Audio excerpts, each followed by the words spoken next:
Welcome to Daily Dose Radio, a 5-minute devotional podcast studying the Psalms verse by verse. Broadcast from the ever-beautiful Sharonville, Ohio, on the sunny side of Cincinnati. Hey there, welcome back to Daily Dose Radio. This week on Daily Dose, we're going to look at Psalm 87. Psalm 87 is organic and fresh, just like Daily Dose Radio. This psalm gets right to the point. It's only 7 verses long, so we're going to treat it just like that, brief and to the point. We don't mess around with a whole lot of imagery here, but there is a lot of imagery here. There's a lot to be said in this psalm, and the psalmist actually does it in just a few words. We're going to take a little more time with it than the psalmist gives it, because his few words leads us to think about a lot of different things. So, when we just jump right in here, we'll look at verse 1 and 2 today. His foundation is in the holy mountains. The Lord loveth the gates of Zion more than all the dwellings of Jacob. Oh, and by the way, this is a psalm or song for the sons of Korah, or of the sons of Korah, probably better translation there, of the sons of Korah.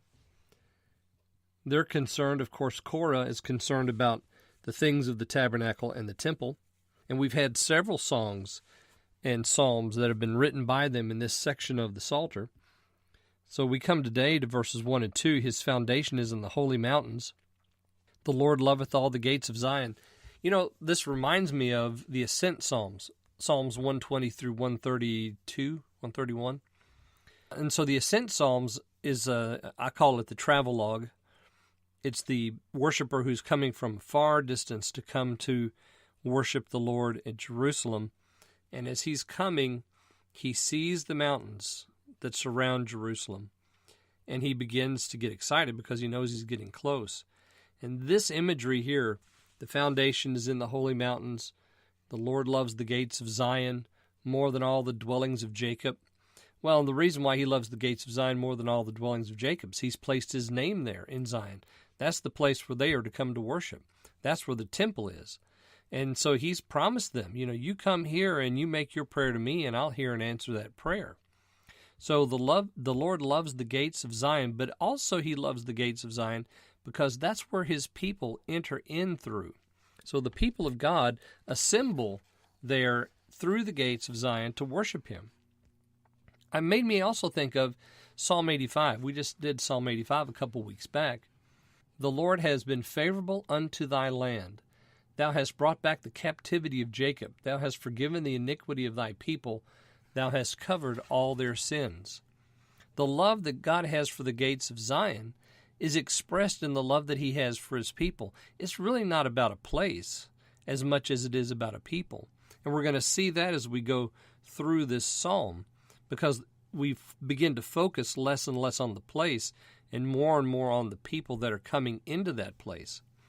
So the love that's being expressed is, like I said, not a love for geography necessarily, but a love for a people that experience that geography, the people of God, Israel, and it does represent the church, because the church will one day walk through the gates of the heavenly Zion.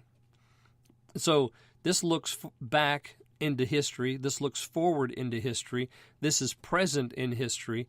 The Lord's, he's not moved one bit. There is no shadow of turning in him.